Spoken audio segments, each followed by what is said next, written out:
முக்கிய செய்திகள். 600 வழக்கறிஞர்கள் கடிதம் குறித்து காங்கிரஸை விமர்சித்த மோடி. உச்சநீதிமன்ற நீதிபதிகளின் 4 பேரின் குற்றச்சாட்டை சுட்டிக்காட்டி கார்கே பதிலடி. கெஜ்ரிவால் கைதுக்கு காரணமானவர் அப்ரூவர் ராகவா மகுந்தா ரெட்டி.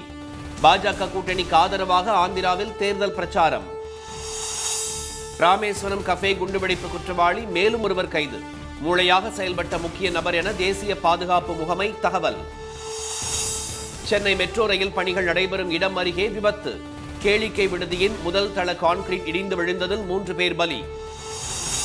காங்கிரசின் வங்கிக் கணக்கு முடக்கத்திற்கு அமெரிக்கா கண்டனம்.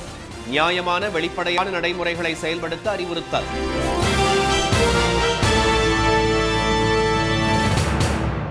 வணக்கம். நாட்டில் ஜனநாயகம் சீரழிக்கப்படுவதாக உச்சநீதிமன்ற 4 மூத்த நீதிபதிகள் குற்றம் சாட்டியது பாஜக ஆட்சியை தான் என்பதை பிரதமர் திரு மோடி மறந்துவிட்டதாக காங்கிரஸ் தலைவர் திரு மல்லிகார்ஜுன கார்கே குற்றம் சாட்டியுள்ளார். நீதித்துறையின் நேர்மைக்கு அச்சுறுத்தல் உள்ளதாகவும் அரசியல் மற்றும் தொழில் முறையான அழுத்தங்களில் இருந்து அதனை பாதுகாக்க வேண்டும் என்றும் தலைமை நீதிபதிக்கு 600க்கும் மேற்பட்ட பாஜக ஆதரவு வழக்கறிஞர்கள் கடிதம் எழுதியிருந்தனர். அரசியல் மற்றும் தொழில்முறை அழுத்தங்களில் இருந்து நீதித்துறையை காப்பது மிகவும் அவசியம் என்றும் நீதிமன்றம் அமைதியாக இருப்பது அல்லது எதுவும் செய்யாமல் இருப்பது தீங்கு செய்ய நினைப்பவர்களுக்கு அதிக சக்தியை அளிக்கும் என்றும் அதில் தெரிவிக்கப்பட்டிருந்தது. இந்த கடிதத்தை சுட்டிக்காட்டி பிரதமர் விடுத்துள்ள எக்ஸ் பதிவில், பிறரை அச்சுறுத்துவதும் துன்புறுத்துவதும் பழைய காங்கிரசின் கலாச்சாரம் என்றும் சுய லாபத்துக்காக மற்றவர்களிடமிருந்து அர்ப்பணிப்பை எதிர்பார்க்கும் அவர்கள் நாட்டின் நலனுக்காக நடவடிக்கையிலிருந்து விலகியே இருப்பார்கள் என்றும் குறிப்பிட்டுள்ளார். இதனால் 140 கோடி இந்தியர்களும் அவர்களை நிராகரிப்பதில் ஆச்சரியமில்லை என்றும் அவர் தெரிவித்துள்ளார். பிரதமரின் இந்த பதிவுக்கு காங்கிரஸ் தலைவர் திரு மல்லிகார்ஜுன கார்கே கடும் கண்டனம் தெரிவித்துள்ளார். இதுகுறித்து அவர் விடுத்துள்ள எக்ஸ் பதிவில், நாட்டில் ஜனநாயகம் சீரழிக்கப்படுவதாக உச்சநீதிமன்ற 4 மூத்த நீதிபதிகள் பத்திரிகையாளர் சந்திப்பை நடத்தியது தங்கள் ஆட்சியில்தான் என்பதை பிரதமர் திரு மோடி வசதியாக மறந்துவிட்டதாக குற்றம் சாட்டியுள்ளார். அதில் ஒரு நீதிபதி மாநிலங்களவை பாஜக உறுப்பினராக நியமிக்கப்பட்டதை சுட்டிக்காட்டியுள்ளவர் நீதிமன்றத்தின் அர்ப்பணிப்பை விரும்புவது யார் என வினவியுள்ளார். மேற்கு வங்கத்தில் பதவியில் இருந்த உயர்நீதிமன்ற நீதிபதி ஒருவர் அதனை ராஜினாமா செய்துவிட்டு பாஜக சார்பில் மக்களவையில் போட்டியிடுவதை பிரதமர் மறந்துவிட்டதாக கூறியுள்ள திரு கார்கே, எதன் அடிப்படையில் அவருக்கு சீட் வழங்கப்பட்டது என கேள்வி எழுப்பியுள்ளார். தேசிய நீதித்துறை நியமன ஆணையத்தை கொண்டு வந்தது யார் என்றும் அதனை உச்சநீதிமன்றம் ரத்து செய்தது ஏன் என்றும் அவர் வினவியுள்ளார். அரசு நிறுவனங்களை ஒவ்வொன்றாக அழித்து வரும் திரு மோடி தங்கள் பாவங்களை மறைக்க காங்கிரஸ் மீது குற்றம் சுமத்த வேண்டாம் என்றும் கூறியுள்ளார். ஜனநாயகத்தை மாற்றுவதிலும் அரசியல் அமைப்பை துன்புறுத்துவதிலும் முதுநிலை பட்டம் பெற்றவர்கள் அவர்கள் என்றும் திரு கார்கே சாடியுள்ளார். டெல்லி முதலமைச்சர் திரு கெஜ்ரிவாலை கைது செய்ய அப்ரூவராக மாறிய திரு ராகவா மகுந்தா ரெட்டியும் அவரது தந்தையும் பாஜக கூட்டணிக்கு ஆதரவாக ஆந்திராவில் பிரச்சாரம் செய்து வருவது அதிர்ச்சியை ஏற்படுத்தியுள்ளது. மதுபான கொள்கை ஊழல் வழக்கு தொடர்பாக டெல்லி ரோஸ் அவென்யூ நீதிமன்றத்தில் நேற்று ஆஜர்படுத்தப்பட்ட போது தமக்கு தாமே வாதிட்ட திரு கெஜ்ரிவால், கடந்த 2 ஆண்டுகளாக நடைபெற்று வரும் இந்த வழக்கில் எந்த நீதிமன்றமும் தம்மை குற்றவாளி என்று கூறவில்லை என தெரிவித்தார். தம் மீது குற்றச்சாட்டுகள் இல்லாத போதிலும் தாம் கைது செய்யப்பட்டுள்ளதாக அவர் கூறியுள்ளார்.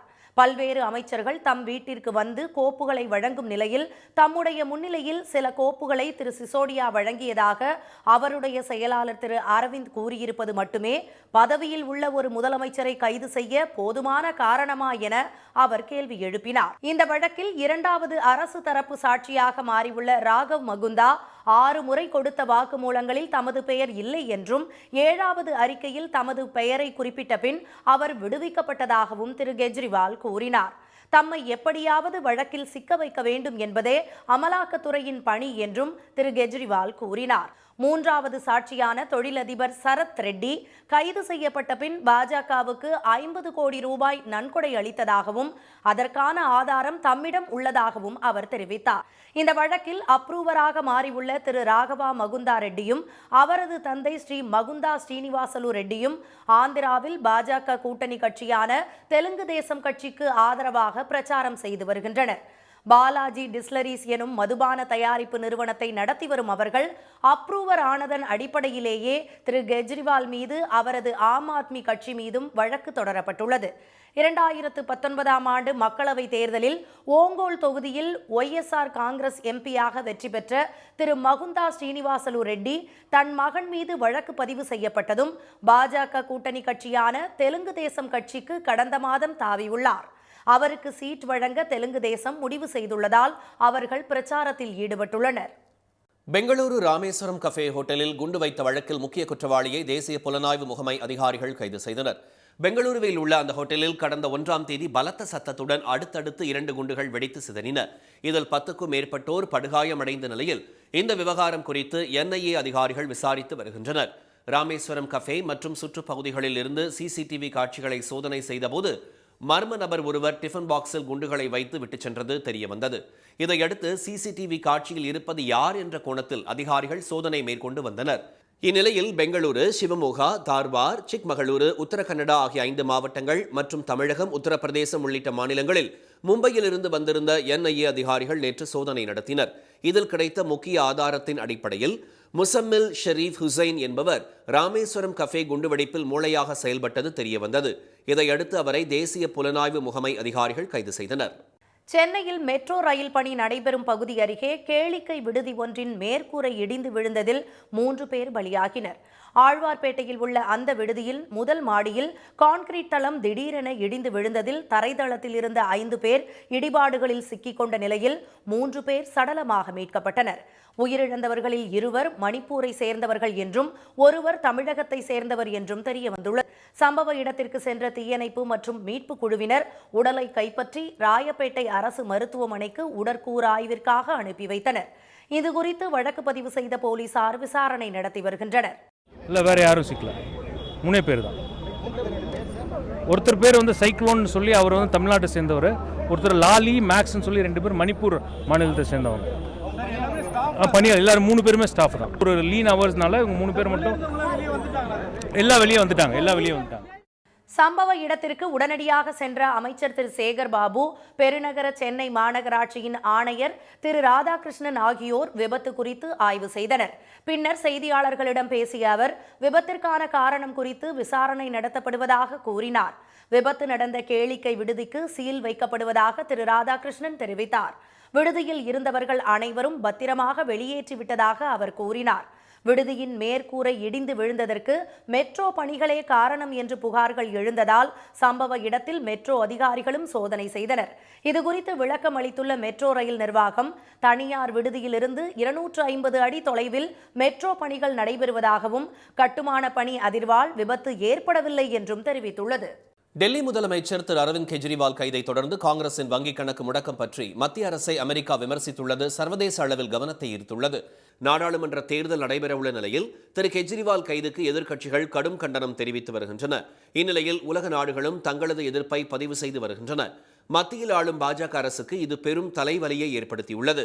டெல்லி முதலமைச்சர் திரு அரவிந்த் கெஜ்ரிவால் கைது குறித்து கடந்த வாரத்தில் கருத்து தெரிவித்த ஜெர்மனி செய்தி தொடர்பாளர் செபாஸ்டின் ஃபிஷர், இந்தியா போன்ற ஜனநாயக நாட்டில் நீதித்துறையின் சுதந்திரம் மற்றும் ஜனநாயகம் இந்த வழக்கில் பின்பற்றப்படும் என்று எதிர்பார்ப்பதாக கூறியிருந்தார். டெல்லியில் உள்ள நாட்டின் துணை தூதரை அழைத்து பேசிய இந்தியா நாட்டின் உள் விவகாரங்களில் தலையிட வேண்டாம் என எச்சரித்தது. அதைத் தொடர்ந்து அமெரிக்காவும் கெஜ்ரிவாலின் கைது விவகாரத்தில் நியாயமான விசாரணை நடைபெற வேண்டும் என தெரிவித்தது. தேர்தலுக்கு முன் எதிர்க்கட்சிகளை, அமலாக்கத்துறை மற்றும் மத்திய அரசின் ஏஜென்சிகளை ஏவி அவர்களை சிறையில் தள்ளுவது நியாயமற்றது மட்டுமல்ல, ஏற்றுக்கொள்ள முடியாதது எனவும் தெரிவித்திருந்தது. இது தொடர்பாக அமெரிக்க துணை தூதரக அதிகாரி குளோரியா பெர்பனாவுக்கு நேற்று சம்மன் அனுப்பி இந்தியா அழைத்து பேசியது. இதுபோன்ற கருத்துகள் எங்களுடைய நீதித்துறையின் செயல்பாடுகளில் தலையிடுவதாகவும் எங்களின் சுதந்திரமான நீதித்துறையினை குறைத்து மதிப்பிடுவதாகவே பார்க்கப்படுவதாகவும் இந்திய வெளியுறவுத்துறை அமைச்சகத்தின் செய்தி தொடர்பாளர் திரு ரந்தீன் ஜெய்ஸ்வால் பதிவிட்டிருந்தார். இதனிடையே காங்கிரஸ் கட்சியின் வங்கிக் கணக்கு முடக்கம் குறித்து அமெரிக்கா தற்போது கருத்து தெரிவித்துள்ளது. இந்தியாவில் மக்களவைத் தேர்தல் நடைபெறும் நிலையில் காங்கிரஸ் கட்சியின் வங்கிக் கணக்குகள் முடக்கப்பட்டிருப்பதை அமெரிக்கா அறிந்துள்ளது என்றும் ஒவ்வொரு பிரச்சினைக்கும் நியாயமான, வெளிப்படையான மற்றும் சரியான சட்ட நடைமுறைகளை அமெரிக்கா ஊக்குவிக்கும் என்றும் அதில் தெரிவிக்கப்பட்டுள்ளது. தமிழகத்தில் இறுதி வேட்பாளர் பட்டியல் வெளியான பிறகு சுயேட்சைகளுக்கு சின்னம் ஒதுக்கப்படும் என்று தமிழக தேர்தல் அதிகாரி திரு சத்யபிரதா சாஹூ தெரிவித்துள்ளார். மக்களவை தேர்தல் அடுத்த மாதம் 19ஆம் தேதி நடைபெற உள்ளது. இதற்கான வேட்புமனு தாக்கல் கடந்த 20ஆம் தேதி தொடங்கி நேற்று முன்தினம் நிறைவடைந்தது. இதில் 1749 பேர் மனு தாக்கல் செய்திருந்தனர். இந்த மனுக்கள் மீதான பரிசீலனை நேற்று நிறைவடைந்த நிலையில் 933 பேரின் மனுக்கள் ஏற்றுக்கொள்ளப்பட்டன. 569 மனுக்கள் நிராகரிக்கப்பட்டன. விளவங்கோடு சட்டப்பேரவை இடைத்தேர்தலுக்கு 22 பேர் வேட்புமனு தாக்கல் செய்திருந்த நிலையில் 8 பேரின் மனு நிராகரிக்கப்பட்டு 13 பேரின் மனுக்கள் ஏற்றுக்கொள்ளப்பட்டன. இதற்கிடையே சென்னையில் செய்தியாளர்களிடம் பேசிய தலைமை தேர்தல் அதிகாரி திரு சத்யபிரதா சாஹூ நாளை இறுதி வேட்பாளர் பட்டியல் வெளியிடப்படும் என்றார். மனுக்களை வாபஸ் பெற நாளை மாலை 5 மணி வரை அவகாசம் வழங்கப்பட்டுள்ளதாக திரு சத்யபிரதா சாஹூ கூறினார். இதற்கிடையே கோவை தொகுதியில் போட்டியிடும் பாஜக வேட்பாளர் திரு அண்ணாமலையின் வேட்புமனுவில் விதிமீறல் உள்ளதாக குற்றம் சாட்டியுள்ள அதிமுக, நாம் தமிழர் உள்ளிட்ட கட்சிகள் இதற்கு எதிராக சட்டப்படி நடவடிக்கை எடுக்கப் போவதாக அறிவித்துள்ளன. தமிழகத்திற்கு எந்த நலத்திட்டங்களையும் செய்யாத மத்திய பாஜக அரசையும் அதற்கு துணைப்போன அதிமுக கூட்டணி கட்சிகளையும் தோற்கடிக்க வேண்டும் என்று திமுக மற்றும் கூட்டணி கட்சி தலைவர்கள் தெரிவித்துள்ளனர். கரூர் தொகுதியில் திமுக கூட்டணியில் போட்டியிடும் காங்கிரஸ் வேட்பாளர் செல்வி ஜோதிமணியை ஆதரித்து திருமதி கனிமொழி வாக்கு சேகரித்தார். திமுகவின் நலத்திட்டங்களை பட்டியலிட்டவர் தமிழகத்திற்கு வெள்ள நிவாரணம் வழங்காத மத்திய பாஜக அரசை மக்கள் புறக்கணிக்க வேண்டும் என்று கேட்டுக்கொண்டார். ஈரோடு மாவட்டம் சிவகிரியில் பிரச்சாரம் செய்த திருமதி கனிமொழி விண்ணை முட்டும் அளவுக்கு உயர்ந்த விலைவாசியை கட்டுப்படுத்த மத்திய பாஜக அரசு நடவடிக்கை எடுக்கவில்லை என்று விமர்சனம் செய்தார். கேஸ் சிலிண்டருக்கு மானியம் கொடுக்கிறேன்னாரு, கொடுத்தாரா? அவர் ஆட்சிக்கு வந்த பொழுது கேஸ் சிலிண்டர் விலை என்ன? 410 ரூபாய். இப்ப கேஸ் சிலிண்டருடைய விலை என்ன? 1100. ஆனால் நம்முடைய முதலமைச்சர் அவர்கள் மத்தியிலே ஒன்றியத்திலே நம்முடைய இந்திய கூட்டணி ஆட்சி வரும்பொழுது கேஸ் சிலிண்டர் விலை எவ்வளவுக்கு தரேன்னு இருக்காங்க? 500 ரூபாய். மத்திய சென்னை தொகுதிக்குட்பட்ட எல்லீஸ் ரோடு, திப்பு தெரு உள்ளிட்ட இடங்களில் திறந்த வேனில் திமுக வேட்பாளர் திரு தயாநிதி மாறன் வாக்கு சேகரித்தார். ஸ்ரீபெரும்புதூர் திமுக வேட்பாளர் திரு டி ஆர் பாலுவை ஆதரித்து அமைச்சர் தாமு அன்பரசன், சட்டமன்ற உறுப்பினர்கள் திரு இ கருணாநிதி, திரு எஸ் ஆர் ராஜா, தாம்பரம் மேயர் திருமதி வசந்தகுமாரி உள்ளிட்டோர் பல்லாவரத்தில் வாக்கு சேகரித்தனர். விழுப்புரத்தில் விடுதலை சிறுத்தைகள் கட்சியின் திரு ரவிக்குமாருக்கு ஆதரவாக அந்த கட்சியின் தலைவர் திரு திருமாவளவனும் அமைச்சர் திரு பொன்முடியும் ஆதரவு திரட்டினர். திறந்த வேனிலிருந்து வாக்கு சேகரித்த திரு திருமாவளவன் சமூக நீதிக்கு எதிராக கூட்டணி அமைத்துள்ள பாமக மற்றும் அதிமுகவுக்கு மக்கள் பாடம் புகட்ட வேண்டும் என்று கேட்டுக்கொண்டார். இந்திய நாட்டை காப்பாற்ற வேண்டுமானால், ஜனநாயகத்தை காப்பாற்ற வேண்டுமானால் தமிழ்நாட்டில் நாம் 40க்கு 40 இடங்களில் வெற்றி பெற்றாக வேண்டும். சந்தர்ப்பவாத கூட்டணி அமைத்த பாஜக, அதிமுக, பாமக, தேமுதிக ஆகிய கட்சிகளுக்கு இந்த தேர்தலில் சரியான பாடத்தை புகட்டியாக வேண்டும். காரைக்குடியில் சிவகங்கை தொகுதியில் போட்டியிடும் திமுக கூட்டணி கட்சி வேட்பாளரான திரு கார்த்தி சிதம்பரத்திற்கு ஆதரவாக காங்கிரஸ் மூத்த தலைவர் திரு ப சிதம்பரம் வாக்கு சேகரித்தார். கோட்டையூரில் நடந்த இந்தியா கூட்டணி கட்சிகளின் ஆலோசனை கூட்டத்தில் பேசியவர் மீண்டும் திரு மோடி ஆட்சிக்கு வந்துவிட்டால் தேர்தலே நடக்காது என்றார். எந்த வாக்குறுதியை நிறைவேற்றியிருக்கிறார்? விவசாயிகளுடைய வருமானத்தை வெட்டி காட்டுகிறேன் என்றார். வெட்டி காட்டினார். எந்த வாக்குறுதி நிறைவேறியிருக்கிறது?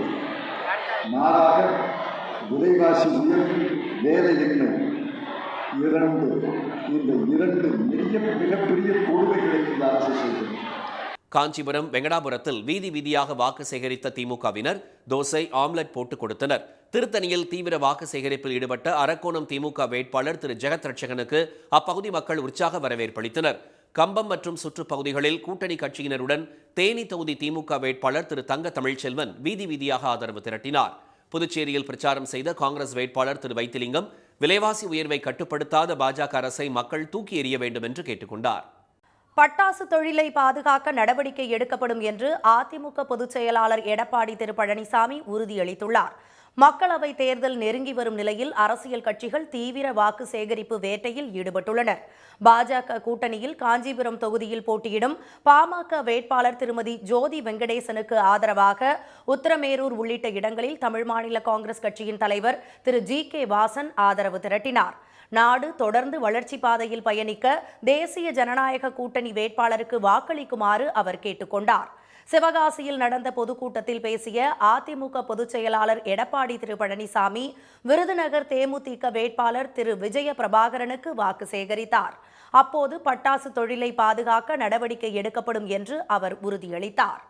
இன்னைக்கு கடையில போய் ஒரு பொருள் வாங்கினா இந்த லாரி வந்து இறங்குற காரணத்தால, இந்த வாடகை உயர்ந்த காரணத்தால அந்த உயர்த்தப்பட்ட தொகை நம்மிடமிருந்து வசூல் பண்றாங்க. நீங்க டீசல் விலை உயர்ந்தா நமக்கு என்ன பிரச்சனை, என்ன வேண்டாம். டீசல் விலை உயர்ந்தால் நம்முடைய தலையில தான் வந்து விடியுது. எந்த பொருள் வாங்கினாலும் எல்லாமே டிரான்ஸ்போர்ட் மூலமா தான் வருது, வாகனத்தின் மூலமா தான் வருது, லாரி மூலமா தான் வருது. அப்படி லாரி வாடகை உயர்கின்ற பொழுது அந்த பணத்தை மக்களிடத்துல வசூல் பண்றாங்க. நாகையில் போட்டியிடும் அதிமுக வேட்பாளரை ஆதரித்து மேலக்கோட்டை, அக்கரைக்குளம் உள்ளிட்ட பகுதிகளில் முன்னாள் அமைச்சர் திரு OS மணியன் வாக்கு சேகரித்தார். தருமபுரி தொகுதியில் போட்டியிடும் பாமக வேட்பாளர் திருமதி சௌமியா அன்புமணி சேலம் மாவட்டம் மேட்டூர், கொளத்தூர், சத்யாநகர் உள்ளிட்ட இடங்களில் வீதி வீதியாக ஆதரவு திரட்டினார்.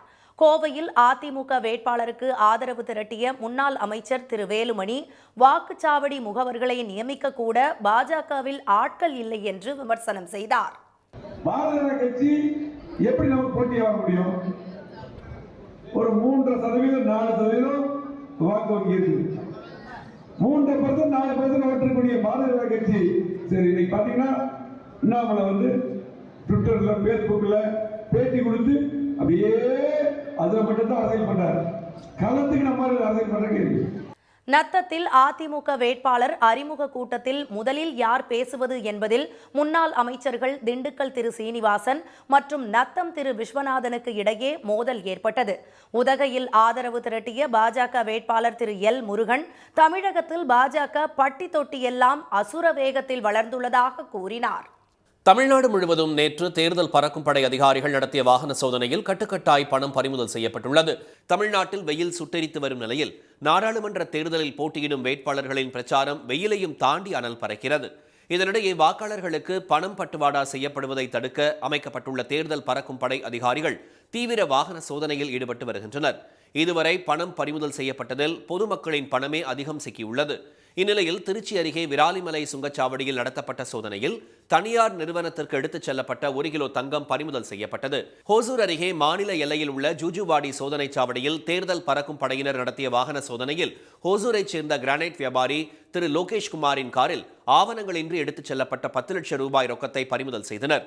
தூத்துக்குடி அமெரிக்கன் மருத்துவமனை அருகே அஜய் என்பவரிடமிருந்து 3,61,200 ரூபாயும், எட்டயபுரம் சாலையில் 60,000 ரூபாயும் பறிமுதல் செய்யப்பட்டு அரசு கருவூலத்தில் ஒப்படைக்கப்பட்டது. தமிழகத்தில் 9 நகரங்களில் சதத்தை தாண்டி வெயில் சுட்டெரித்த நிலையில் மேலும் 4 நாட்களுக்கு வறண்ட வானிலை நிலவும் என்று சென்னை வானிலை ஆய்வு மையம் அறிவித்துள்ளது. மாநிலம் முழுவதும் கோடை வெப்பம் தகித்து வரும் நிலையில் சென்னை மற்றும் புறநகர் பகுதிகளில் நேற்று வெயில் கொளுத்தியது. அதிகபட்சமாக ஈரோட்டில் 104 டிகிரி ஃபாரன்ஹீட் சுட்டெரித்தது. சேலம், கரூர், பரமத்தியில் 103 டிகிரியும், தருமபுரியில் 102 டிகிரியும், மதுரை விமான நிலையம், நாமக்கல் உள்ளிட்ட இடங்களில் 101 டிகிரியும் வெப்பம் கொளுத்தியது. வேலூர், திருச்சி ஆகிய பகுதிகளில் 100 டிகிரியும், தஞ்சை மற்றும் திருப்பத்தூரில் 99 டிகிரியும், சென்னையில் 95 டிகிரியும் வெயில் வாட்டியது. இதற்கிடையே தமிழகம், புதுச்சேரி, காரைக்காலில் இன்று முதல் வரும் 1ஆம் தேதி வரை வறண்ட வானிலையே நிலவும் என்று சென்னை வானிலை ஆய்வு மையம் அறிவித்துள்ளது. வரும் 2 மற்றும் 3ஆம் தேதிகளில் தென் தமிழகத்தில் லேசான மழை பெய்யக்கூடும் என்றும் ஆய்வு மையம் தெரிவித்துள்ளது. மீண்டும் முக்கிய செய்திகள். நாட்டில் ஜனநாயகம் சீரழிக்கப்படுவதாக உச்சநீதிமன்ற 4 மூத்த நீதிபதிகள் குற்றம் சாட்டியது பாஜக ஆட்சியைத்தான் என்பதை பிரதமர் மோடி மறந்துவிட்டதாக காங்கிரஸ் தலைவர் மல்லிகார்ஜுன கார்கே குற்றம் சாட்டியுள்ளார். டெல்லி முதலமைச்சர் கெஜ்ரிவாலை கைது செய்ய அப்ரூவராக மாறிய ராகவா மகுந்தா ரெட்டியும் அவரது தந்தையும் பாஜக கூட்டணிக்கு ஆதரவாக ஆந்திராவில் பிரச்சாரம் செய்து வருவது அதிர்ச்சியை ஏற்படுத்தியுள்ளது. சென்னையில் மெட்ரோ ரயில் பணி நடைபெறும் பகுதி அருகே கேளிக்கை விடுதி ஒன்றின் மேற்கூரை இடிந்து விழுந்ததில் 3 பேர் பலியாகினர். இத்துடன் இந்த செய்திகள் நிறைவடைந்தன. மீண்டும் சன் டிவியில் செய்திகள் மாலை 6 மணிக்கு. செய்திகளை உடனுக்குடன் தெரிந்து கொள்ள சன் நியூஸ் தொலைக்காட்சியை பாருங்கள். வணக்கம். வணக்கம்.